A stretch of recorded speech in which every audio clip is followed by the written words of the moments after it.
So we'll call the meeting to order for the first item of business is approval of the agenda. We don't have to approve it, but there's any changes at all? Nothing, everyone's cool with the agenda. The next item would be approval of the minutes that we do need to approve, although, again, we're without quorum, so it's going to add much to it.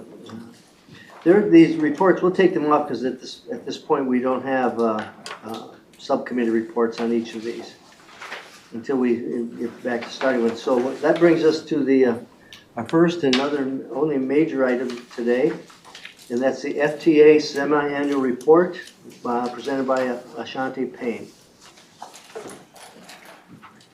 Mr. Chair. Yes.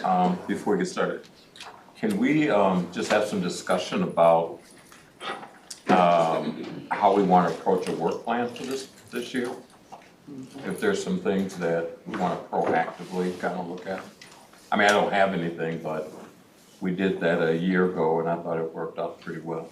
That's good, great. It's a good suggestion as well. I think we've been talking about doing the plan and looking at what our key metrics would be this year. But so we'll get one ready for the next meeting, Okay. the draft, and then, again, open for suggestions. Okay.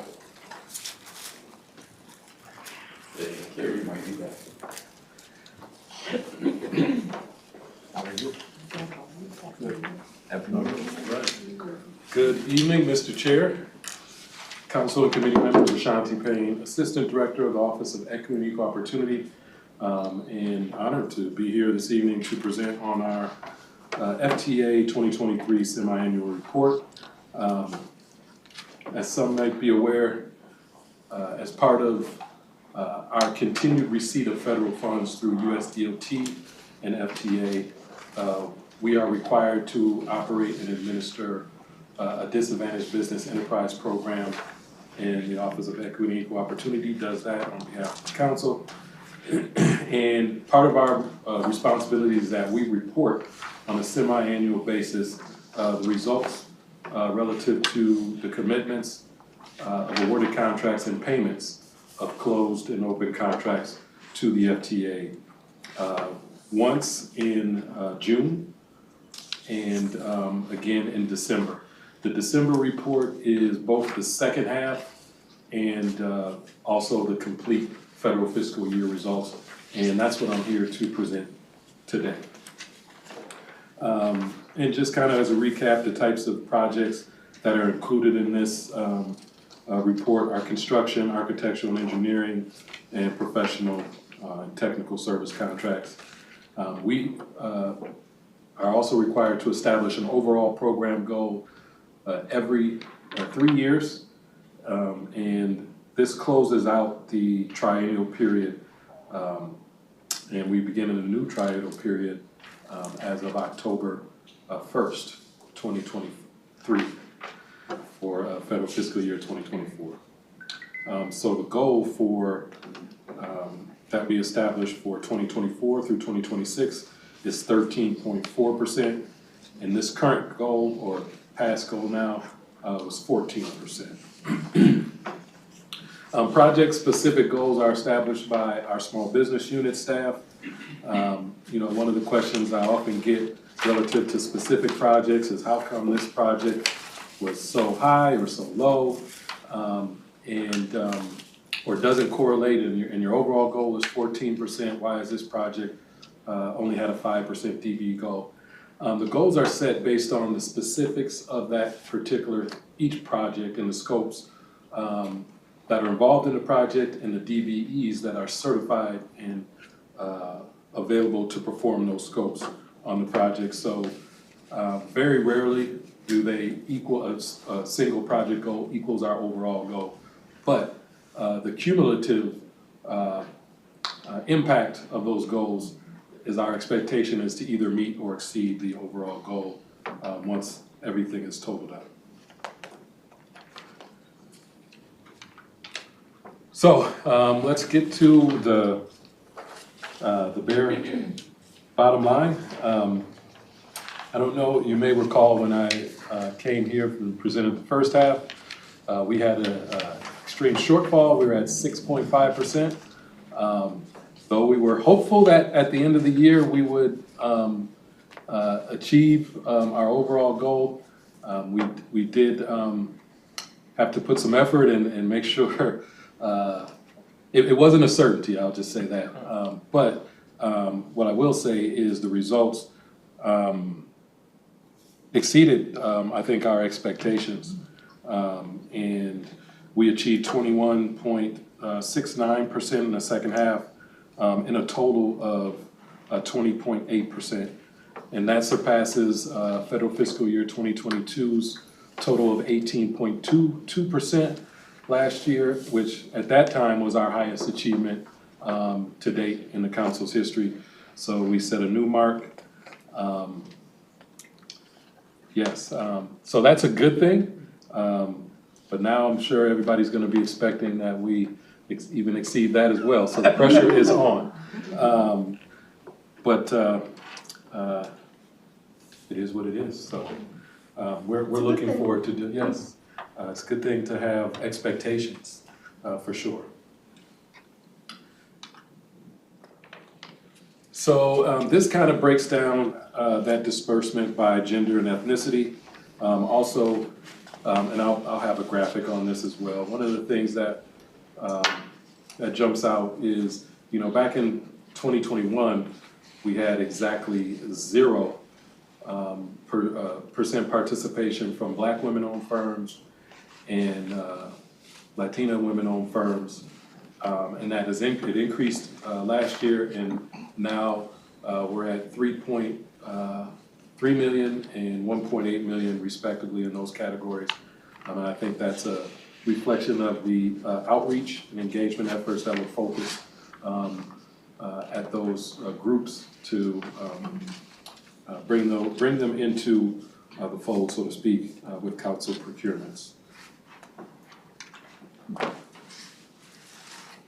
This also just shows how the distribution of the directory is, and kind of compares it in terms of the number of contracts received by each of those racial groups. I think it's just a good kind of context to kind of say, hey, where are the businesses certified, and how does that manifest itself in terms of council procurements?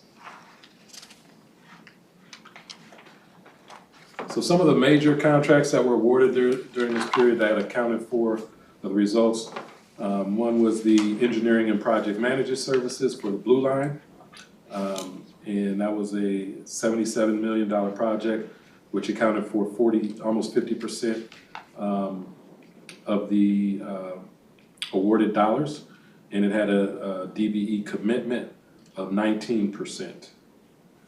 The engineering and project services for the Blue Line Light Rail Extension Project contract, $19 million, and that had a 19.2% commitment. And then Metro B Line Construction, East Package, almost $15 million, and had a 21.4% commitment. And then Gold Line, $14.5 million, and 16.4% DBE commitment. Ashanti, when I look at these here, could you give me just a little bit more information on what they are? So, for example, it says light rail extension project. Is that construction? Is that materials? Is that, you know? So, if we're talking about the Blue Line Light Rail Extension Project, This is an example. as an example, so as we know, we haven't done the construction yet for the Blue Line Extension Project, but there are design and engineering services that are required in order to get us to a place of construction. So that's what this project was design services, engineering services, those professional and technical services that are not construction themselves, but get us to that point of construction. The Metro B Line construction, the East Package contract, is construction relative to that B Line rapid bus construction, which is could be it's roads, structures, shelters, things of that nature.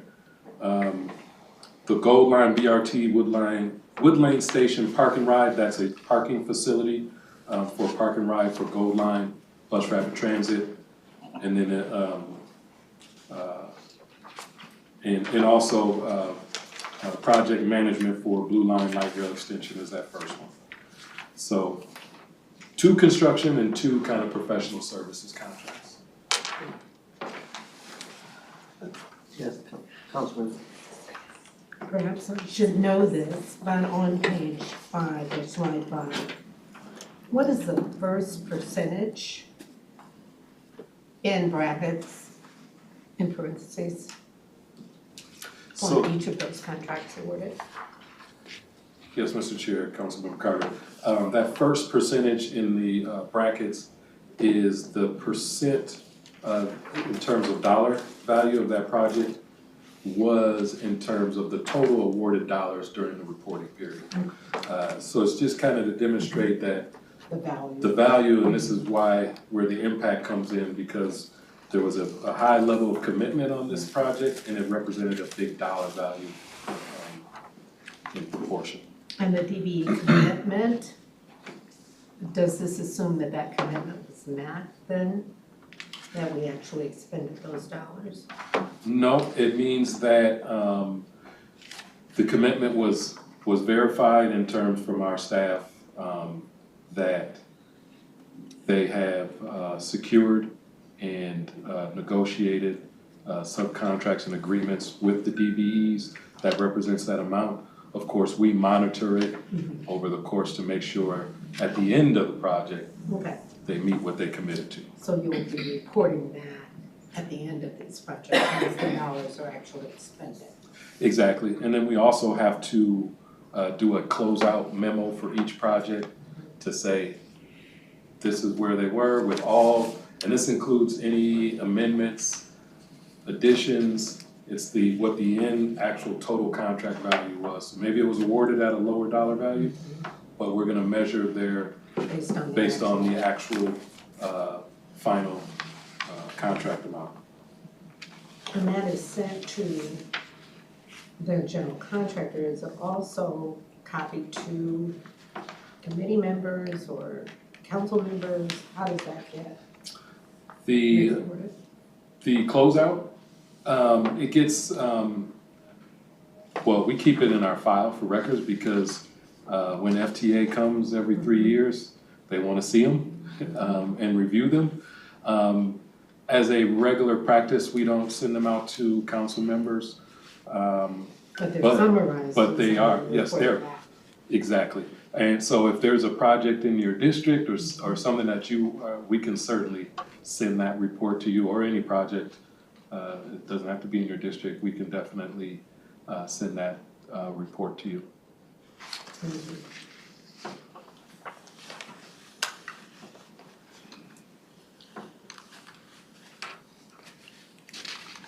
I think this happened to you last time.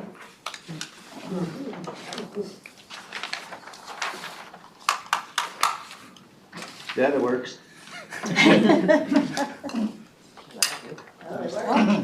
Oh, there we go. All right. So some of the kind of highlights, one of the things that we look at in terms of one of our performance metrics is the number of prime contracts that are awarded to DBEs and MCUBs. One, because that's where you can make the most difference. In bang, DBEs are not dependent upon prime contractor giving them or awarding them work. They are the prime. And then also, if you remember Dr. Meyer's presentation, that's where if you're looking for a disparity, that's where it lies. Not relative to the subcontracting dollars and opportunities, but at the prime contract level. I think that the number was it's almost a 10-to-1 disparity in difference at the prime contract level. So that's one of our key indicators that we look for, and that's up from, I think we had 2 in the first half reporting period awarded to DBs. 4 contracts were awarded to Native American firms at $1.5 million, 2 men firms, and one had multiple contracts. 8 contracts were awarded to Black American firms at the level of 3.6 million, 4 women, 1 with multiple contracts, and 2 men, 1 with multiple contracts. And then 8 contracts were awarded to Hispanic American firms at 9.2 million, 2 women, 5 men, and 1 with multiple contracts. Mr. Chair, Yes, can you tell us specifically what type of contracts they are for, the work? Or what type of work these contracts are for? Not this evening. Not this evening, okay. But yes, we have that information. I don't think I provided it in this report. But we do have that data, I just didn't come prepared with it. Okay. So that is something that we can send out in an email after this meeting. And just as a side, I'm happy to see that you've increased in the Native American community. Yes, committee member, yes, that is, I didn't mention that at the beginning, but that's also a group that we saw 0 in 2021. And made some significant efforts and strides in that area as well. Ms. Dunn. Well, first of all, I appreciate the information being reported by race. Appreciate that. The question, and I'm probably asking this first one only because I guess I don't see it here, is where would the correlation between the folks who awarded contracts and the projects they're working on? You know, Metro Blue Line, or, you know, just to get a sense of participation across all of those projects versus congregating into one. I know the dollar amount is a little bit different as I kind of calculated here, so I know it's more than just one project they're working on. And you don't have to provide that now, but it would be some interesting information to have going forward.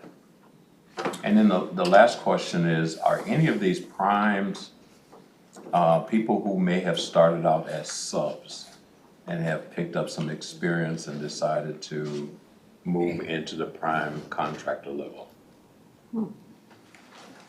Yeah. Okay, Mr. Chair, committee member, let me make sure I captured all these questions. So, I'm gonna start backwards. Are any of the prime contractors subs that started as subs and that are primes? Yes. Okay. I can't give you an exact number. And I also say a lot of even the larger, longer established contractors still work as subs on projects across the region. And definitely the DBEs that were the 5 DBE contracts that were awarded as primes, they definitely started at the sub level and got into prime work. So again, that's a major focus area and a performance indicator for us is that number. Right. Because one, shows growth, capacity building, and again, that's where you're gonna make the most bang for your buck, so to speak, in terms of participation. And then 2, these are businesses that are not depending on someone to give them work either out of the goodness of their heart or because there's a goal on the project. So to answer that question is yes, and we will continue to monitor. Along as subs too. Right. Yes, so, and I don't wanna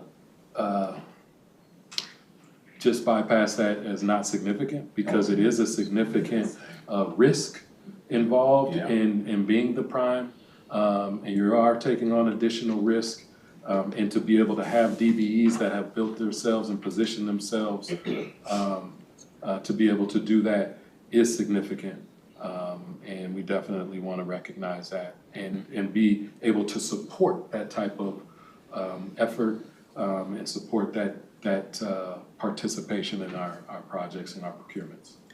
Mr. Chair, do we have a specific program that's encouraging that, or any kind of assistance that's being provided if they want to move in that direction? Or is that something needed? Like a mentorship? Well, money, mentorship, it could be a lot of different things. Tools. Extra incentives?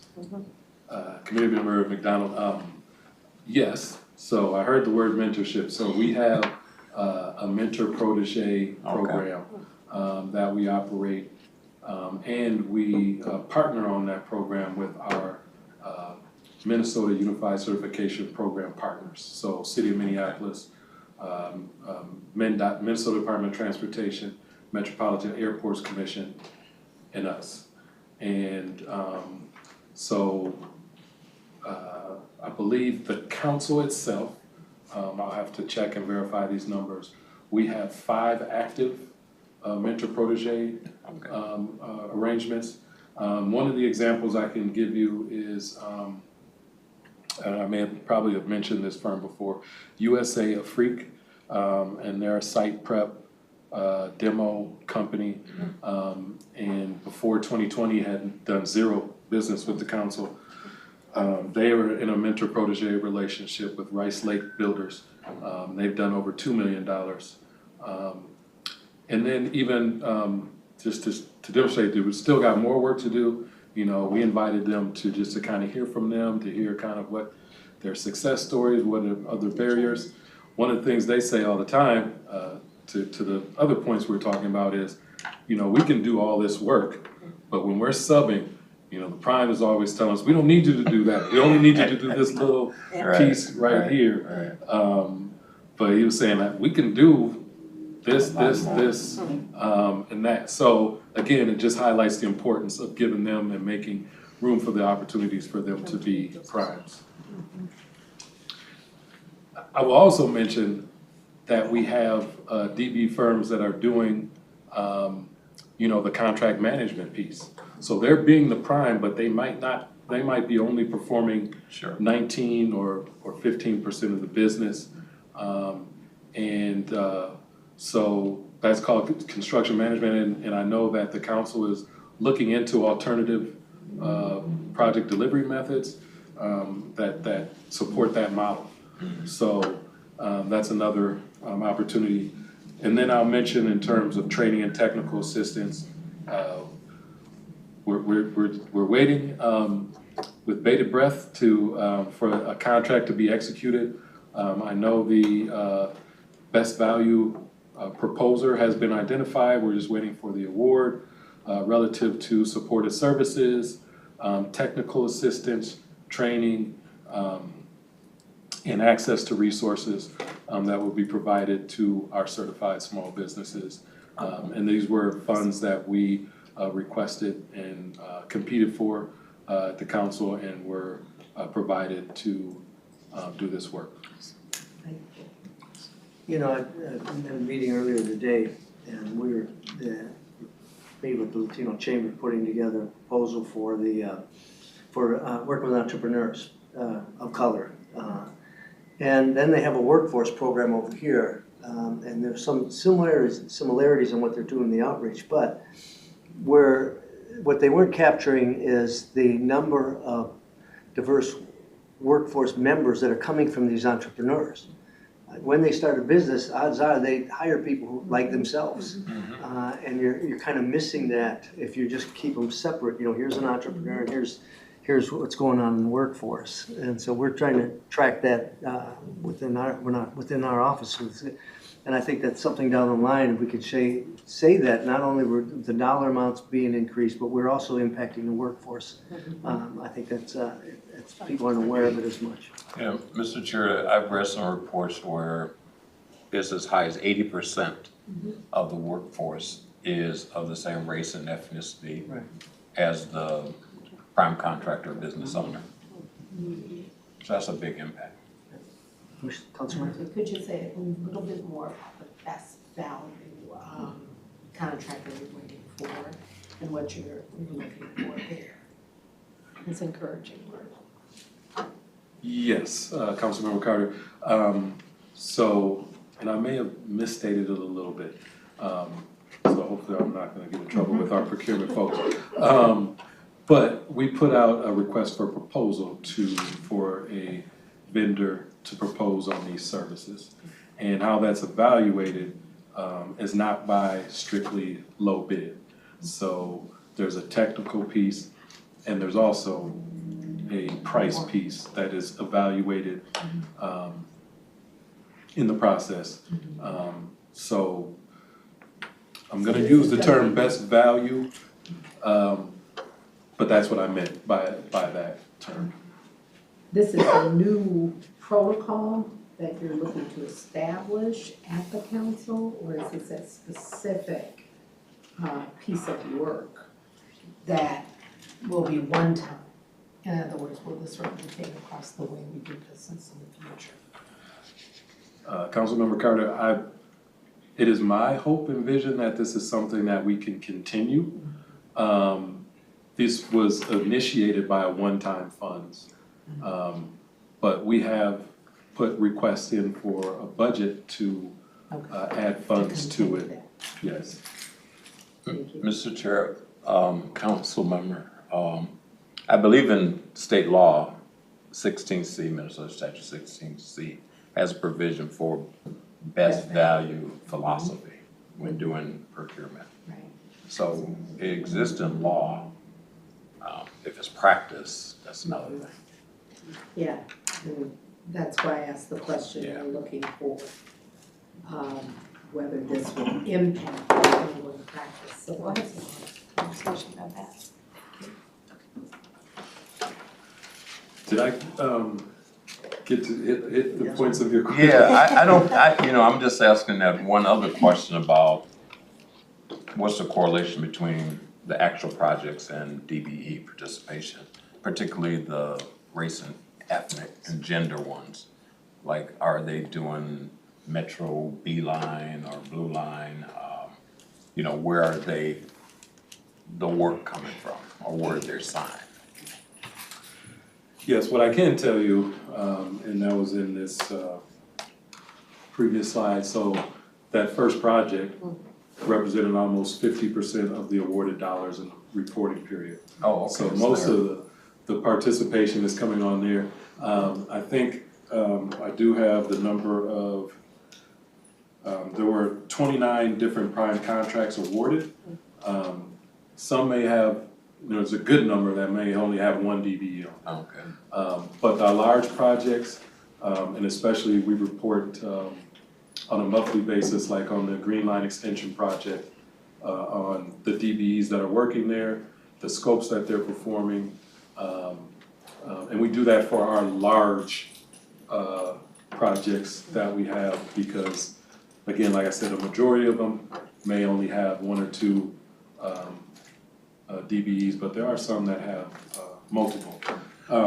I guess maybe I now that I'm looking at the slide again, race, ethnicity, and gender of the DBE on that particular, like the engineering project management. How many? I mean, you gave me some, and it might be in here, but I just didn't see it clearly. Yeah, again, we can, But you don't have to do it now, but in the right, future I'm just gonna report. make a note of it. Okay. That we can, on the large projects, we can provide that information, both for that and for the overall. Yeah. I have a real quick question. We're talking about best values in proposals.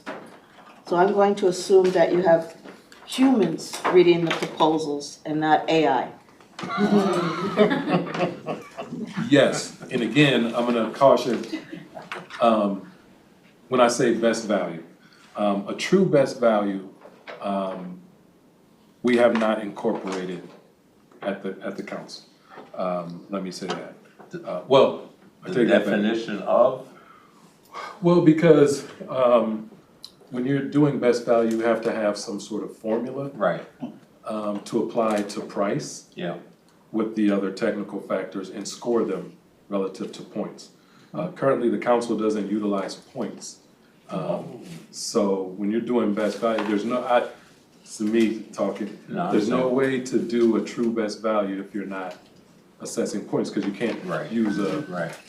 a formula to Right. assess it. But I do want to say this wasn't purely decided on cost alone. There were other technical factors considered, and were rated, just not points provided to those areas. Would utilization, historical utilization be one of those factors? In our current process, Yeah. no. Or underutilization? No. We have incorporated what we call in requiring proposers to provide small business utilization plans Oh, okay. as part of it.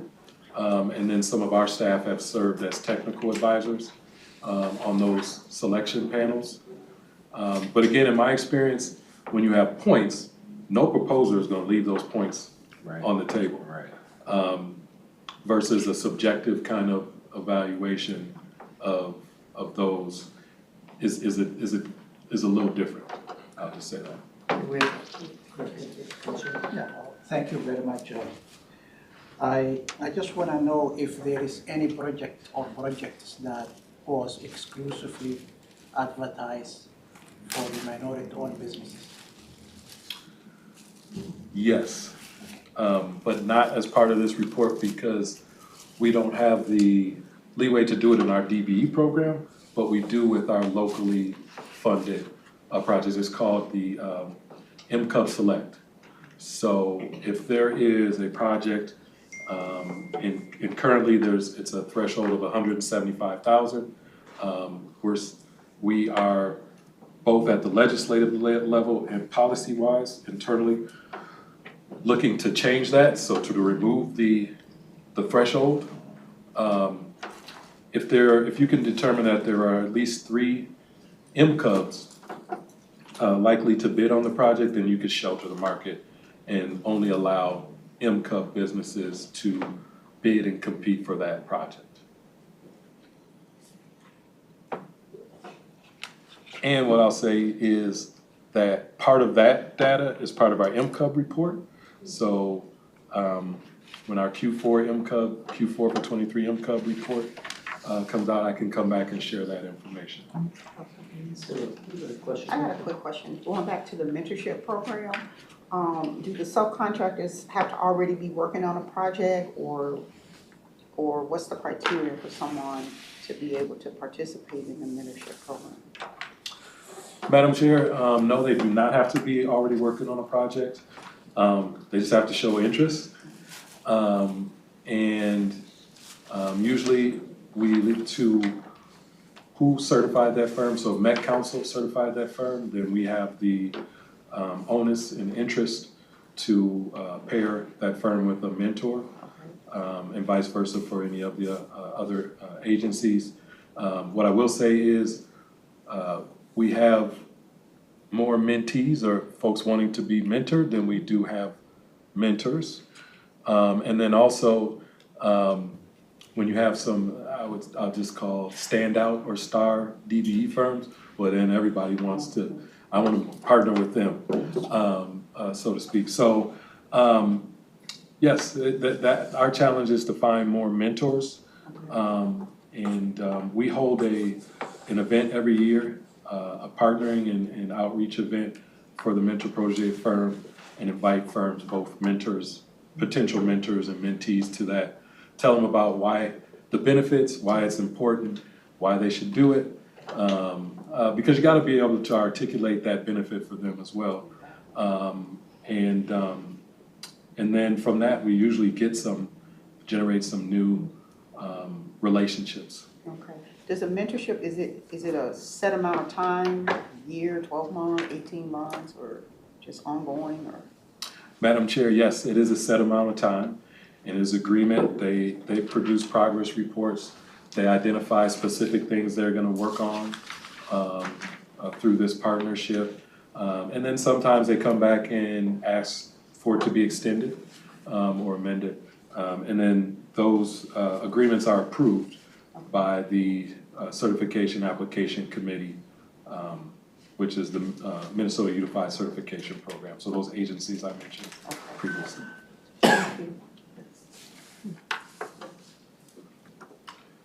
Yeah, hopefully this didn't freeze up again. Okay, here we go.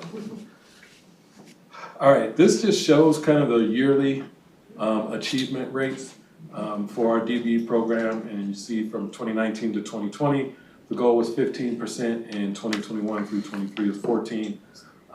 And we've continually, since 2020, been going in the right direction.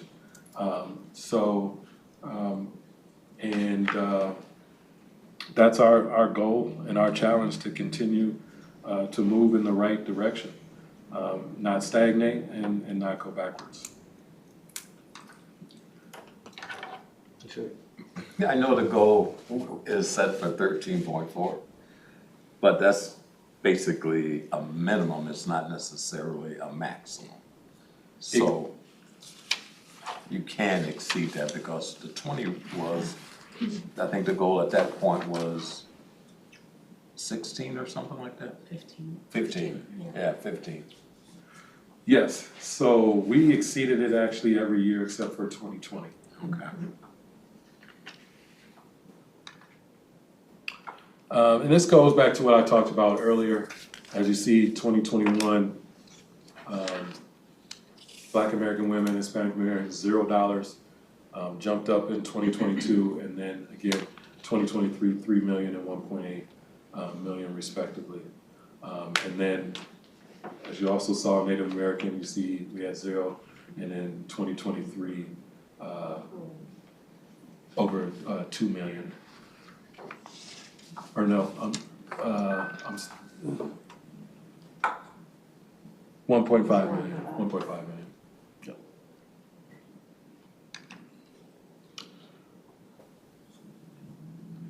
And this is just the total comparison with absent gender. It's just the total of those categories. And then just in terms of the strategies we're utilizing and continue to utilize, I talked about the targeted outreach, where we can identify gaps and needs in the program. Women-owned businesses of color was definitely gaps, so we made a concentrated effort in that area. Meet and greets, where we do connect certified businesses with project managers and decision makers across the council, so that they can establish those relationships, familiarity. I'll just tell a story about, one of those successes. Last month I was at a outreach and partnering event hosted by HNTB. I don't know what stands for somebody's last names. It's a large consulting firm. They're national, worldwide consulting firm, and they wanted to show off their new digs in downtown Minneapolis. So I was on a panel and participated, and I didn't plan on staying that long because I was trying to get to my nephew's basketball game, but I'm glad I did stay, because a lot of businesses, especially the small businesses, wanted to come up and share their experience with me. And one of the stories from one of the women-owned businesses, she told me that, one of the project managers from Environmental Services had reached out to her to see if she had anybody that could meet this need that they have. And I think it was really inspection services around that. And she told him, yes, got the perfect individual. Gave him the resume and everything. In fact, he was like, great, I want him. I want this person. And she said it took a little while because, a lot of the primes were trying to submit their own person, and he held fast. She said it took a while, but finally she got the call.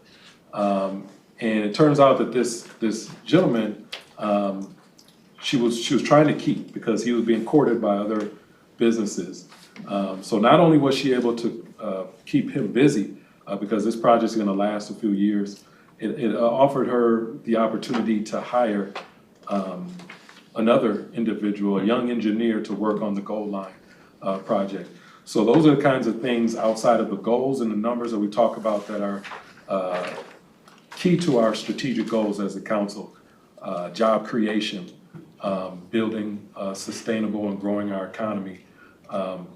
And you don't always get a chance to hear those stories and how those impacts on individuals' lives and businesses and livelihoods. But that was a story that resulted from a meet and greet, that this person knew this firm, they reached out to this firm specifically, and it worked out in the end. So thank you for obliging me to tell that story. Mentor Protege we talked about. We made some updates to our contract initiation and goal setting process. I will say too, that recently I am part of a work group that's gonna take a further look at our project delivery method to kind of close some of the gaps, process improvement, and then create that shared accountability and responsibility for outcomes. So that is a partnership with Environmental Services, Metro Transit, myself, and then procurement. We initiated the Engagement and Development Unit back in 2021. We have a data team that was created in 2021 as well, that looks at our reporting processes, how can we get better, how can we improve our reporting, and then those Thrive Equity Funds, that's the funding that we utilize to solicit the services that I mentioned before, provide support services to certified small businesses, training, technical assistance, and access to resources. Councilman. Thank you for this information and data. Data usually tells a story. I've seen these numbers before and been a little befuddled, but of course, dollars don't always increase year to year as contracts come and go, or needs come down. But the trajectory of these communities, as we look at gender and ethnicity from 2021 and 2023, is curious. So the information that you provide in disaggregation of contracts will help us to understand the stories. For example, for Black men in the large month in 2022, and then the cut it in half in 2023, and Asian Pacific Americans, women and men, both on that same kind of up and down.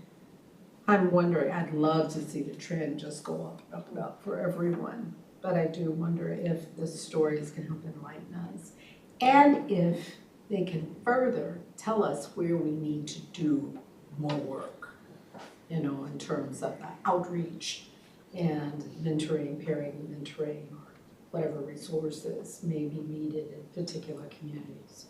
So I'm curious about that. Looking forward to seeing what we can glean and knowing how the council staff works to understand that data. Thank you, Councilmember Carter, for that question. It is tricky because sometimes it is kind of cyclical or up and down to determine if it is just part of the type of work and the funding, or is there something else involved? I think the one area we definitely saw that was consistent was the lack of participation for Black women and Hispanic women-owned businesses in our program. It wasn't an up and down thing, it was consistently low or non-existent. So that was an easy one, but the other times it gets more nuanced. For an example, if you kind of looked at the last disparity study that the state conducted, they said that there was no disparity for Asian businesses. But when I looked at the numbers, it was a few Asian firms getting a big dollar amount. So they only looked at the dollars, not the number of businesses. It does get nuanced. You just have to take a closer look and a closer dive into the data.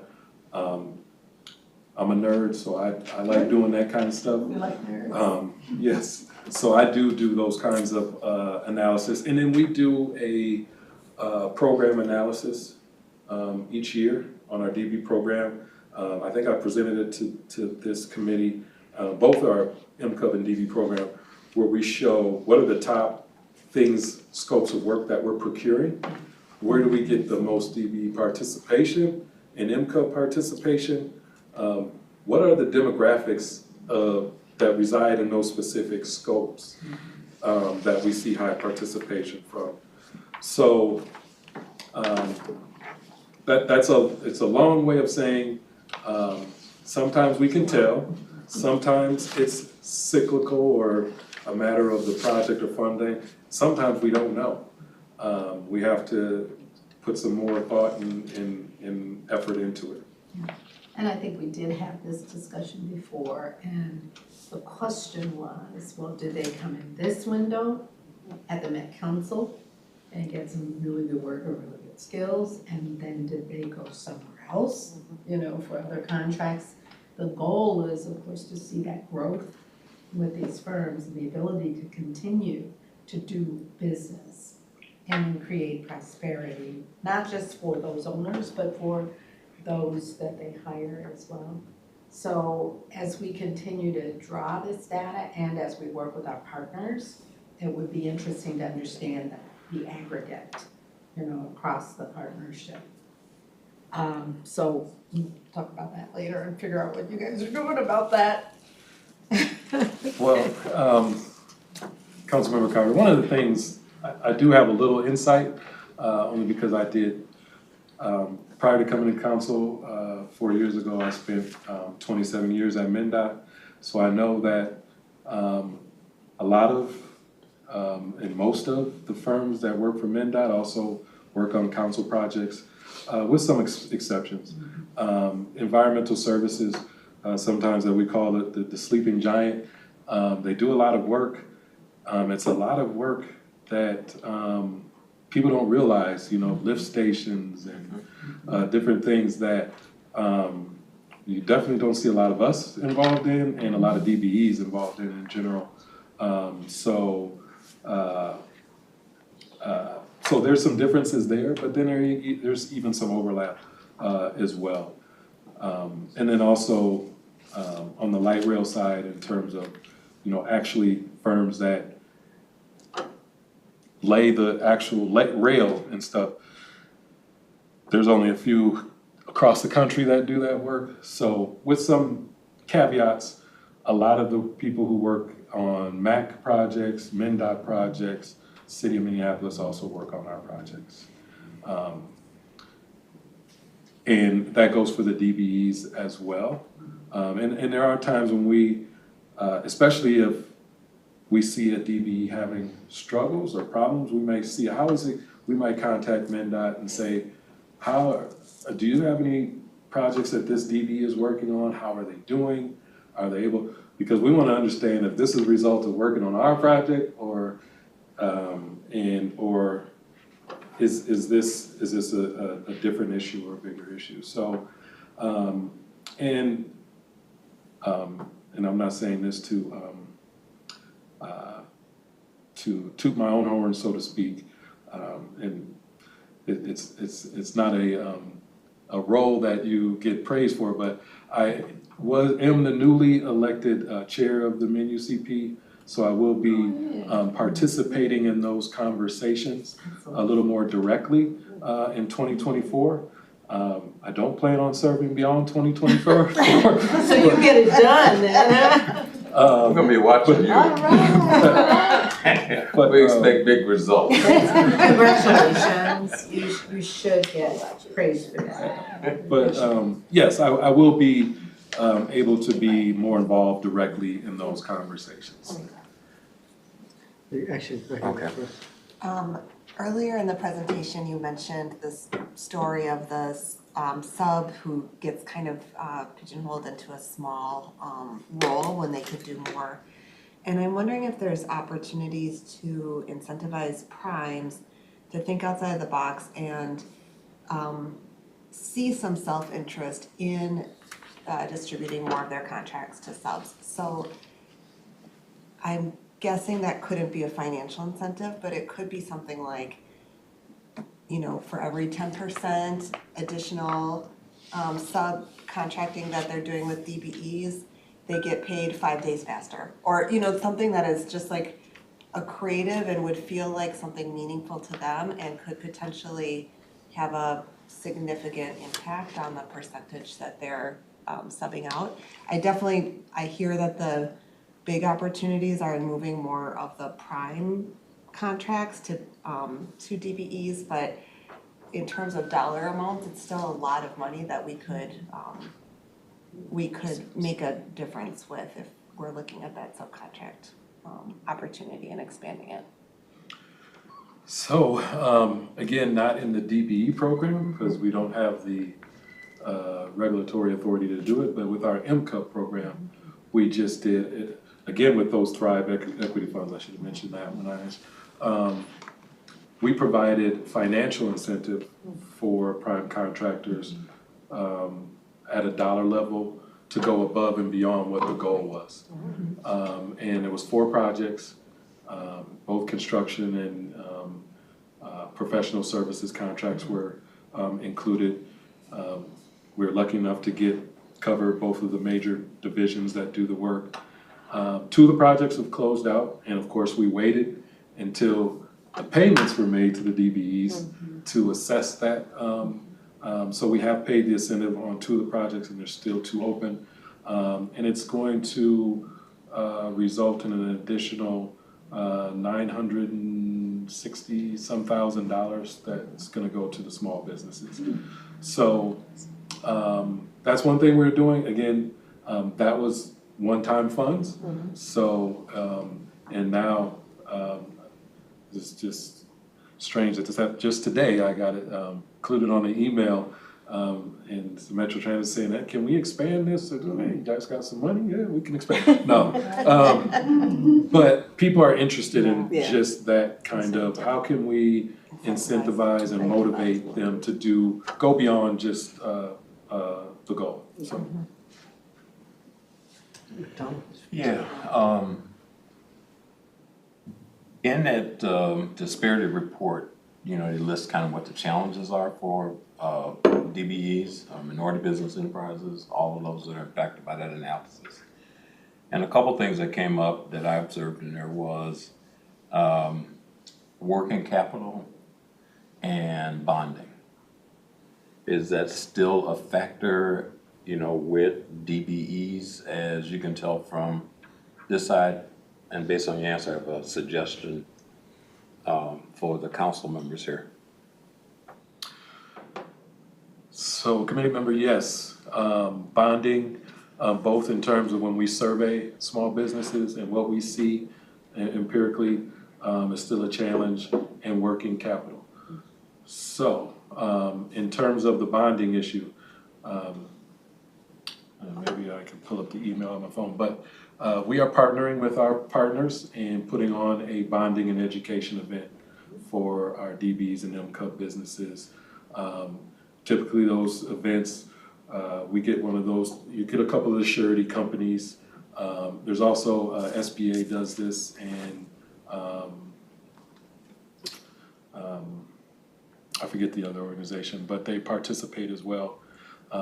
And so we're putting on that event in cooperation with our partners. That's coming up this year sometime soon. I think I was sent the date today. All these questions you guys are asking are communicated on today. We're working behind the scenes. And then the working capital, that's one of the major things that we've identified as a strategy for the Blue Line Extension project, to include that as part of that project. One, because the pay cycles and the time it takes to get paid, and to make payroll and those other kinds of things. Yeah, that was in that report too. Is key. So yes, that is on the table, and we've been having those discussions. We meet regularly, included with Hennepin County, who is a major partner on this project, Neon, who has a contract and did some work with the anti-displacement assessment on the work. Us, meaning Met Council's Office of Equity and Equal Opportunity, and then the Blue Line Project Office participate in regular meetings, and we talk about strategies, lessons learned, what can we do, we're evaluating them. What impacts do the project delivery method have on our ability to do this, what's restrictions? So those two things are things that we are working on and want to implement. The bonding education is something that we are working on, and not just, providing the opportunities and access to bonding, but also education. I'll never forget the woman who came to one of our bonding sessions and said, I could write, a bond for as much as you want, but you have to answer the question. You got this $1 million project and you're proud, but what is your profit? What are you making? Right. So that education piece also is important to tie into the access to bonding as well. Well, one of the things that this is for the council members, that we should explore or should be talked about and discussed is, those financial institutions, when we get that revenue in, taxpayers' revenue, come into the coffers of the Met Council, want to serve as a depository. And we have sureties that the Met Council has too. But we very rarely ask them to be socially responsible and making available working capital and other kind of things to minority business enterprises, disadvantaged business enterprises as a return, or show how they're going to do that in order to be awarded that favorable depository relationship. I mean, if you think about the state, $70 billion that they come and ask for, and also the other services, writing bonds and other kind of services they provide.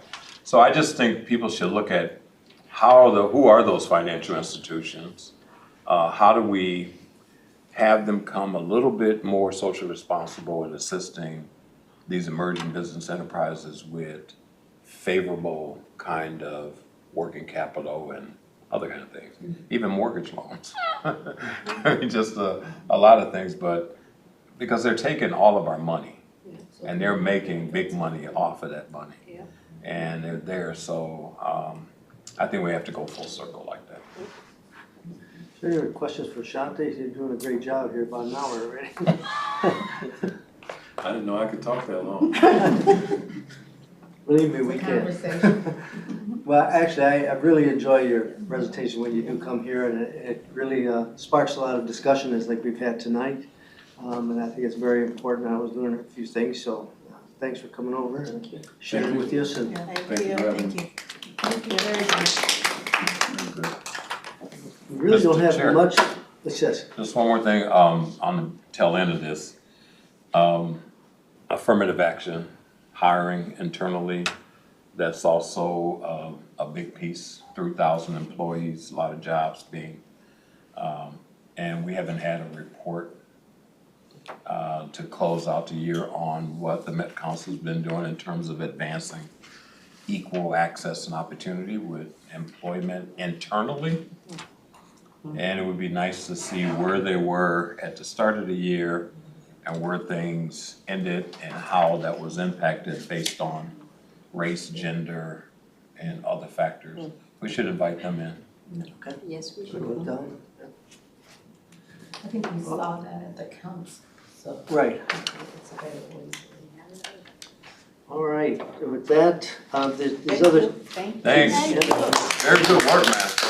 Excellent. We really don't have any standing reports because we don't have any subcommittees. But we do have council members, and I'll start. Actually, the last couple of weeks, we'll be going to the city council members, city council and mayor's office with Richfield. I'm looking at their legislative agenda. What they're doing is nothing specific for us, but it's good for us to know what they're working on and what they're coming forward on. I also attended the legislative committee for the city of Bloomington, they're both in my district, and it's very similar. They have some major, this is to be a bonding year, so there's less programs or policies. So theirs was like, for example, expanding NICLET and or working on this, mostly bonding project. That's where this kind of stuff could make an impact. But and again, and them also, they didn't have anything real specific for us to work on.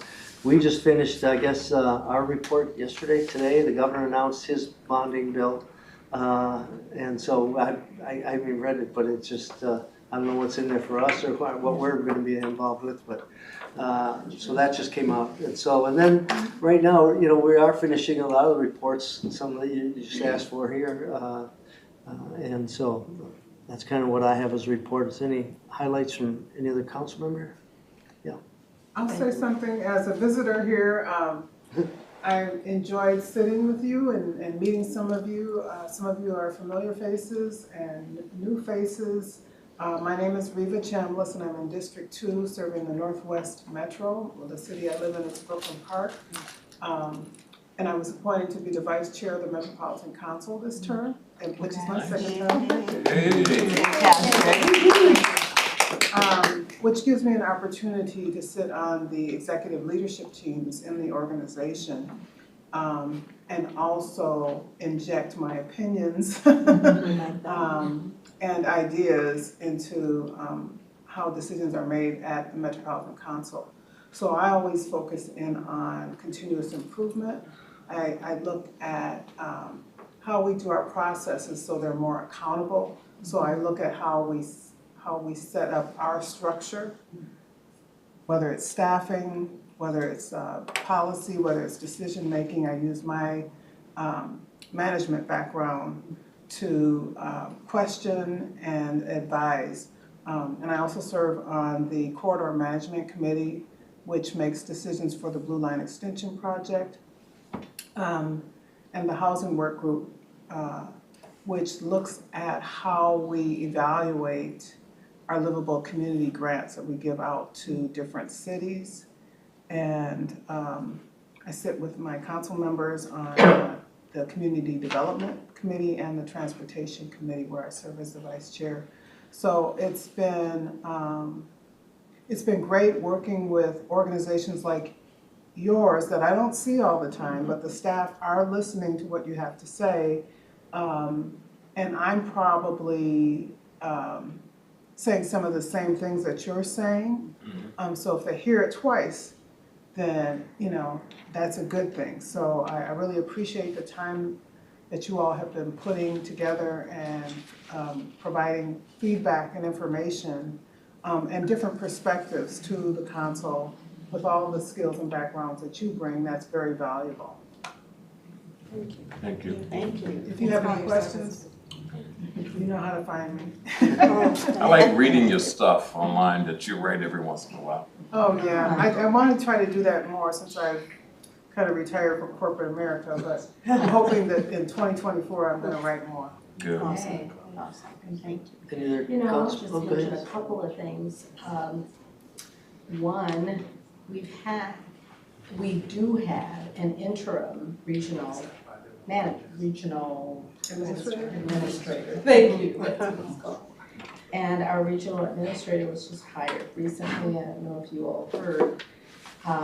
We have a new regional administrator who will start in March.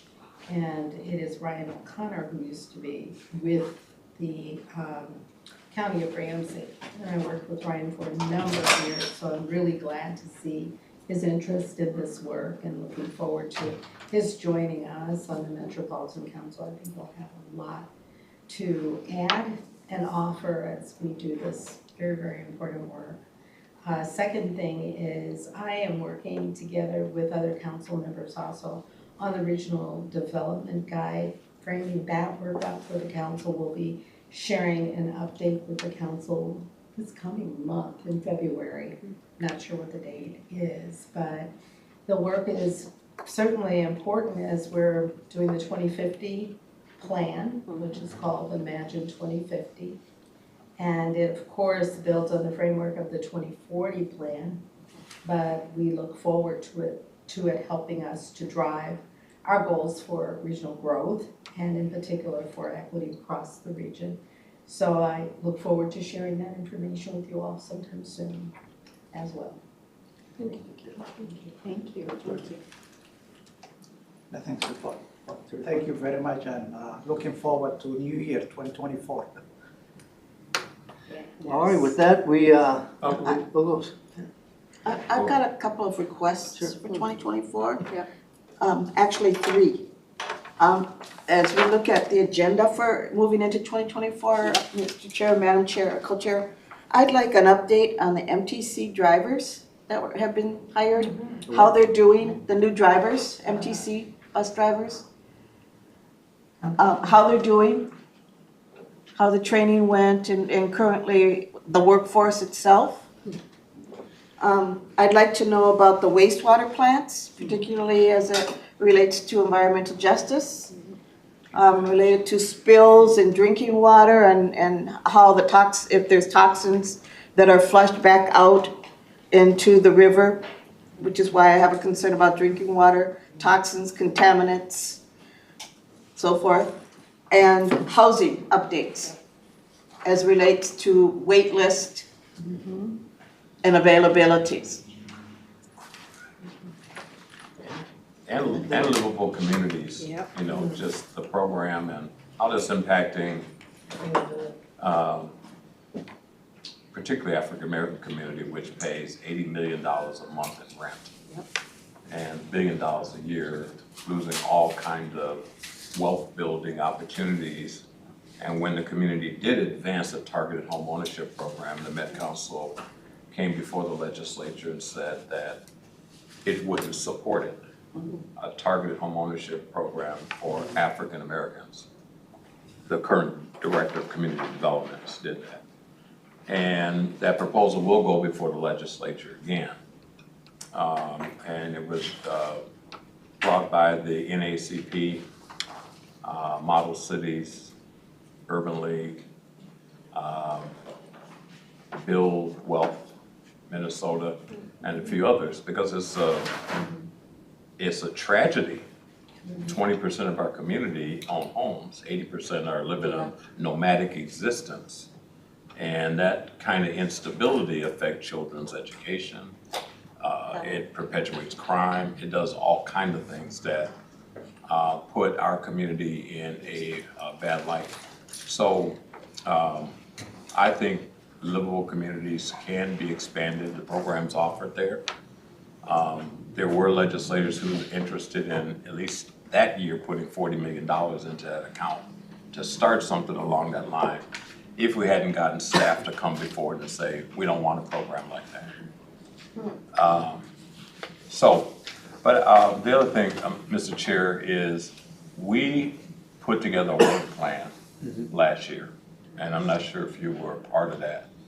But it would be a good idea if we could next month bring that work plan back again, have everybody review it, and see if we want to make some modifications to it, so that we can be, at least in my last year, continue to be more proactive about what it is that we would like to see done. Yeah, I agree. I'd support that.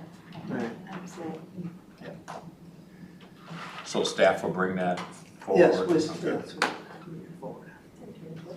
All right, maybe now we have a lot of food left over.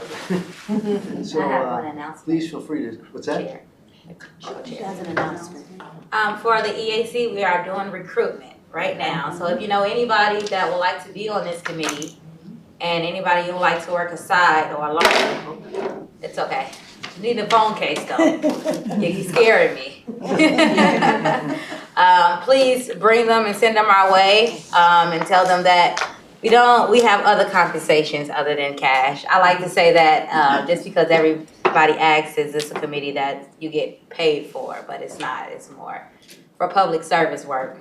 So, if you do know anybody that would like to be on this committee, please let us know. We have 8 seats available, 3 from the precinct locations and 5 at large. So, there is a flyer, yes. Is, it says apply soon, January 31st, 2023 is the priority date, it's 2023. I mean, it's 2024, I'm sorry, I messed I up just on wanted that. to Thank make- you, I need to correct that. I need to correct that on the No, that's fine, flyer. I just wanted to make sure, I was. I'm still stuck in 2023, obviously. Yeah. Cause I was like. But we moved it further to February, Okay, so they have So it to February to apply to the Okay. first week. okay. Do I we believe have it's this, February 9th. Yeah. do we have this? So I'll make sure that I fix that, so I appreciate that. Yes, Is there a list of which districts are open? I will send that out to you guys. Awesome. I think I have them on my computer for And sure. also this, Just delete y'all districts.